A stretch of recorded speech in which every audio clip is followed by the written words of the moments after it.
چند دن پہلے ایک مقامی ہوٹل پر کھانا کھانے گیا۔ وہاں ایک ویٹر کو دیکھا جس کی عمر لگ بھگ 7 سال تھی۔ وہ عمر میں سب سے کم اور کام میں سب سے پرتیلا تھا۔ جو عمر خواب دیکھنے کی ہوتی ہے وہ خواب دیکھ کر توڑ چکا تھا، اور اب وہ صرف بھوکا تھا، روٹی کا بھوکا۔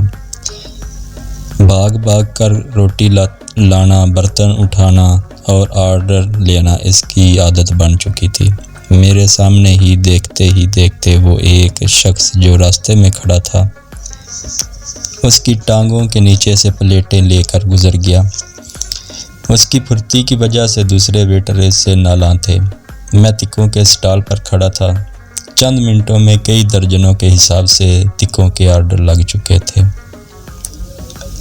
جبکہ مٹن، کڑھائی وغیرہ کے الگ سے آرڈر تھے۔ ہوٹل کی سیل دیکھ کر مجھے لگا کہ یہ چھوٹا ویٹر 150 روپے دہاڑی تو لے ہی لیتا ہوگا۔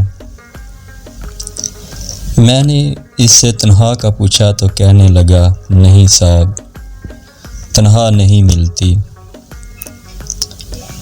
مالک کہتے ہیں ابھی 5-6 ماہ تک سیکھو، ابھی جو کام کرتا ہوں اس کے بدلے کھانا مل جاتا ہے۔ میرا سر شرم سے جھک گیا۔ ایک ہوٹل والا جو 1 گھنٹے میں 10 سے 12 ہزار کی سیل کر رہا تھا، وہ صبح سے شام تک 15 گھنٹے کام کرنے والے معصوم کا حق مار رہا تھا۔ کیا اس کی کمائی حلال ہے؟ کیا وہ مجرم نہیں؟ خدا را اپنے ماتحتوں کا خیال کیا کرے۔ اگلی ہی صبح جب میں کسی کام سے عدالت گیا تو دیکھا وہ ایک وکیل کے چیمبر میں جھاڑو لگا رہا تھا۔